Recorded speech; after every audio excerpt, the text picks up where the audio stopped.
जय हिंद दोस्तों। इस कोविड पेंडेमिक में मैं आशा करता हूँ कि आप सभी सुरक्षित होंगे और अपनी सेहत का पूरा ख्याल रख रहे होंगे। आज बात कोविड-19 में केयरलेसनेस पर। लोग किस कदर लापरवाही बरत रहे हैं और इसका क्या इम्पैक्ट होगा, आज हम सब इसी मुद्दे पर बात करेंगे और थोड़ी चर्चा करेंगे। तो सबसे पहले तो हमें ये समझना होगा कि बेसिकली कोविड-19 ये जो पेंडेमिक है वो कोई छोटी मोटी बात नहीं है। पेंडेमिक्स मीन्स वायरल डिजीज़ बहुत फैलते हैं, बट वे इतना ज़्यादा ख़तरनाक नहीं होते हैं जितना कि ये कोविड पेंडेमिक बन चुका है। मोर दैन 4 लाख डेथ हो चुके हैं पूरे वर्ल्ड वाइड और cases are rising day by day. वही हाल अब इंडिया में है। इंडिया में भी केसेस बहुत तेज़ी से बढ़ रहे हैं। यहाँ भी अब कर्व एक्सपोनेंशियल हो गया है। कर्व एक्सपोनेंशियल होने का मतलब है कि यहाँ पर अब केसेस एक दिन में पिछले दिन के मुकाबले केसेस ज़्यादा ही आएंगे, कम नहीं आएंगे। सपोज कि आज केस 18,000 आए तो कल उससे अधिक ही आएंगे, कम नहीं आएंगे। एक्सपोनेंशियल होने का अर्थ है कि अब केसेस बहुत तेज़ी से बढ़ेंगे और सिर्फ दिल्ली में ये अनुमान लगाया जा रहा है कि 31 जुलाई तक more than 4 lakh cases Delhi में आ सकते हैं। तो कितनी तेज़ी से ये इंडिया में अपने पाँव पसार रहा है ये बताने की ज़रूरत नहीं है हमें। पर यहाँ के लोग, यहाँ के citizens, not only common citizen, सिर्फ आम जनता ही नहीं, बड़े बड़े लोग, नेता, सब लोग, फ़र्क ही नहीं पड़ता उन्हें कि ये कोविड-19 कितना ख़तरनाक हो चुका है और किस कदर लोगों के ज़िंदगी को अफेक्ट कर रहा है। बेसिकली देखिए, यहाँ पर दो तरह के केयरलेसनेस हैं। फर्स्ट वन है आपका पर्सनल बेसिस पर कि जो हम लोग खुद से सावधानी नहीं बरत रहे हैं, कुछ गलतियाँ कर रहे हैं। और दूसरा है यहाँ पर कि सरकार की भी कुछ दोष है। गवर्नमेंट बेसिस पर भी कुछ केयरलेसनेस की जा रही है, जिस वजह से पेंडेमिक और तेज़ी से फैलता जा रहा है। केसेस राइज हो रहे हैं, डाउन नहीं हो रहे हैं। तो बेसिकली पर्सनल बेसिस पर क्या क्या चीज़ें हुई, तो हुई कि आप बाहर निकल रहे हैं। एक तो बेवजह आप बाहर निकल रहे हैं, कुछ खास ज़रूरत नहीं है फिर भी आप बाहर निकल रहे हैं। चलो आज कुछ फास्ट फूड खाने का मन किया तो बाहर निकल जाओ, दैट्स नॉट थिंग। अब आप आज से 2 साल पहले वाली ज़िंदगी में नहीं जी रहे हैं। ये फ़िलहाल कोविड-19 बहुत हद तक हमारे लाइफ स्टाइल्स, लिविंग स्टैंडर्ड बहुत चीज़ चेंज कर चुका है। तो आप अब ये नहीं सोच सकते कि जब मन किया हम रोड पर चले गए, कुछ खा लिए, कहीं चले गए, कुछ दोस्तों से मिल लिए और आ गए। अब ऐसा नहीं रहा। केसेस इतने ज़्यादा हो गए हैं कि बहुत सोचना पड़ता है हमें बाहर निकलने में। तो एक तो आप बेवजह बाहर निकल रहे हैं, जिस कारण से कि केसेस फैलने के ज़्यादा चांसेस हैं, आप अफेक्ट हो जाएंगे, पूरे आसार हैं इस चीज़ के। दूसरा, अगर आप बाहर निकल भी रहे हैं तो सोशल डिस्टेंसिंग का फॉलो नहीं कर रहे हैं। मास्क तो इतने इम्पॉर्टेंट हैं। मास्क भी मैंने बहुत लोगों को देखा है, even in Capitals, state Capitals, लोग मास्क नहीं पहनते हैं। जहाँ पर केसेस बहुत अच्छे खासे अब राइज कर रहे हैं, वहाँ पर लोग मास्क नहीं पहन रहे हैं, बाहर निकल रहे हैं तो बहुत तेज़ी से केस फैलेंगे। मास्क नहीं पहनना और सोशल डिस्टेंसिंग का फॉलो नहीं करना, आप लोगों ने कुछ दिन पहले देखा होगा बिहार के जाने माने नेता सोशल डिस्टेंसिंग का किस तरह से उल्लंघन करते हुए दिखे थे। मैं उनका नाम तो नहीं लेना चाहता, बट आप लोगों ने देखा होगा। उनका इंटेंशन तो सही था, बट उनके तरीके थोड़े गड़बड़ हो गए और वो किस तरह से सोशल डिस्टेंसिंग का हनन कर रहे थे वो हमें देखने को मिला।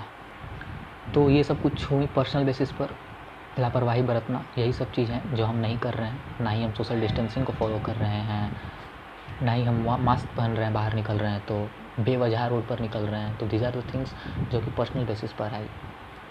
और सच तो ये है कि सबसे ख़तरनाक पर्सनल बेसिस पर केयरलेसनेस ही है, क्योंकि अगर हम सेल्फ केयरफुल रहेंगे, सेल्फ केयरफुलनेस को अपनाएंगे तो केसेस बढ़ने के चांस कम हैं। अगर हम खुद सुरक्षित रहेंगे तो बहुत लोग सुरक्षित रहेंगे। हमें ये समझना होगा, क्योंकि अब हमारा हेल्थ सिर्फ हमसे जुड़ा नहीं है, हमारे आसपास के लोगों से भी जुड़ा हुआ है। क्योंकि ये एक ऐसा डिजीज़ है जो इन्फेक्शस है, वो तुरंत फैल जाएगा। अगर आपको हुआ तो आपके फैमिली में होने की चांसेस बहुत ज़्यादा बढ़ जाएंगे, अगर आपको समय पर पहचान नहीं हो पाई तो इसलिए ये हेल्थ सिर्फ अब आपका नहीं रहा, सो आप अपने हेल्थ का ख्याल सिर्फ ये सोच कर ना रखें कि मैं हेल्दी रहूँगा, बल्कि आपके आसपास के लोग भी आपकी वजह से अफेक्ट हो सकते हैं, इसलिए अपने हेल्थ पर पूरा फोकस करें अभी। अब केसेस का मैं क्या बताऊं, केसेस तो बहुत तेज़ी से बढ़ रहे हैं। इंडिया में अब 20,000 से अधिक केस आ रहे हैं पर डे, तो जो रेट है वो गिर नहीं रहा है बल्कि बढ़ रहा है। वहीं आप यूरोपियन कंट्रीज़ में देखें तो रेट या तो कांस्टेंट हो गए हैं या फिर अब डिक्रीज कर रहे हैं। इसका रीज़न ये है कि वहाँ पर कुछ हद तक लोग केयरफुल रहे या फिर वहाँ की गवर्नमेंट थोड़े अच्छे खासे लेवल पर स्ट्रिक्टनेस को लगाई। और नो डाउट चाइना में तो आप जानते ही हैं, चाइना में अगर एक दिन में 20 केसेस भी आ गए, बीजिंग में देखने को मिला कि फिर से सेकेंड फेज कोरोना वायरस का शुरू हुआ, तो आई थिंक कि 25 से 30 केस आए थे, तो उसने तुरंत लॉकडाउन लगा दिया, क्योंकि वहाँ पर डेमोक्रेसी है नहीं, वहाँ पर जो चाहे शी जिनपिंग कर सकता है, तो उसने वही किया। That was a good decision, no doubt. वहाँ यहाँ पर चीन का डिसीजन अच्छा था, क्योंकि उसने तुरंत ही लॉकडाउन लगा दिया, जिससे कि वहाँ के सिटीजन्स सेफ हो गए, या फिर कोरोना फैलेगा भी तो धीरे धीरे फैलेगा वहाँ पे। अब बात कर लेते हैं सेकेंड फैक्टर की, जो कि है गवर्नमेंट बेस्ड में। देखिए, सबसे पहले तो ये है कि गवर्नमेंट, इंडिया एक पॉपुलस कंट्री है, तो यहाँ की गवर्नमेंट लाचार है, क्योंकि हम एक डेवलप कंट्री है नहीं, we are still in the developing phase and we don't have that surplus economy कि हम बहुत जल्दी हर चीज़ पर काम कर सकें। ऑब्वियस है कि टाइम लगेगा, बट फिर भी गवर्नमेंट ने कुछ केयरलेसनेस दिखाई, जिस कारण से केसेस और बढ़ रहे हैं। सबसे पहला केयरलेसनेस को तो ये देखने को मिला, सबसे पहला केयरलेसनेस कि आप इतना जल्दी लॉकडाउन को क्यों हटा दिए। आपने 3 या 4 लॉकडाउन लगाए थे, तो आपको लॉकडाउन अब हटाना भी था, तो आप धीरे धीरे करके हटाते हैं। बट अब ऐसा लग ही नहीं रहा है कि लॉकडाउन था। अब आप कहीं भी जा सकते हैं आसानी से, एक जगह से दूसरी जगह, एक शहर से दूसरे शहर। दो नज़दीक के लिए ट्रेन्स अवेलेबल अभी भी नहीं है, बट अब लगभग ट्रांसपोर्ट सिस्टम एक्टिव हो चुके हैं, तो इस कारण से भी फैल रहे हैं। खास करके जो सिटीज़, जो स्टेट्स जहाँ पर केसेस हाई हैं, वहाँ पर अभी भी कम्युनिकेशन सिस्टम को कम करना चाहिए था इन केस ऑफ ट्रांसपोर्टेशन।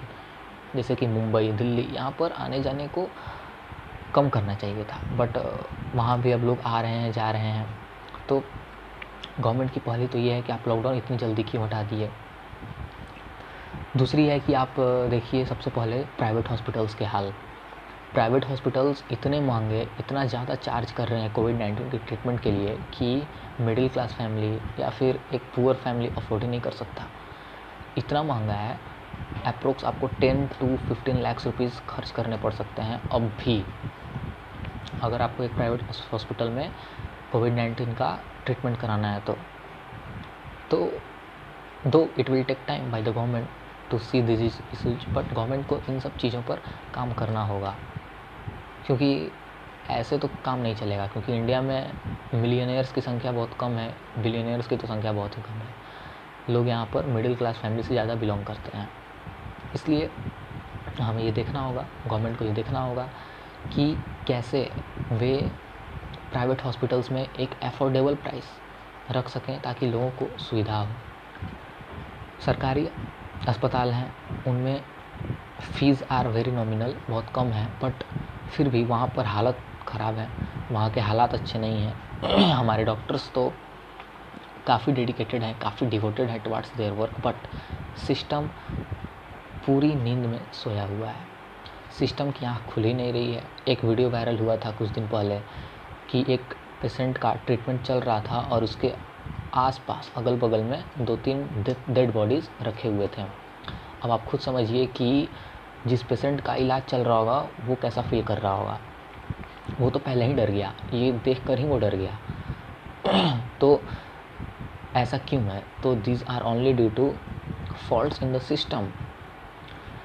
तो गवर्नमेंट को इन सब चीज़ों पर ज़रूर काम करना होगा, बट आई विल से कि गवर्नमेंट ने यहाँ पर, चाहे वो स्टेट गवर्नमेंट हो या फिर सेंट्रल गवर्नमेंट हो, काफ़ी अच्छा इनिशिएटिव्स लिया है to tackle this pandemic, but अभी भी कुछ हमें काम करना होगा गवर्नमेंट बेसिस पर। बट मैं फिर से एक बार कहूँगा, सबसे ज़्यादा ज़रूरी है पर्सनल बेसिस पर केयरफुलनेस को अपनाना और ये समझना कि अब हमारा हेल्थ सिर्फ हमारा नहीं है, हमसे जुड़े काफ़ी लोगों के हेल्थ हैं। इसलिए हमें सिर्फ इसलिए केयरफुलनेस नहीं अपनाना है कि I will be fit, I will be healthy, बल्कि इसलिए अपनाना है कि मेरे चलते एक surrounding will be happy. So that's a good thing. तो इसी के साथ मैं अब आपसे विदा लेता हूँ, ये आशा में कि आप ज़रूर इस वीडियो को सीरियसली लेंगे और केयरफुलनेस को ज़रूर अपनाएंगे। जय हिंद।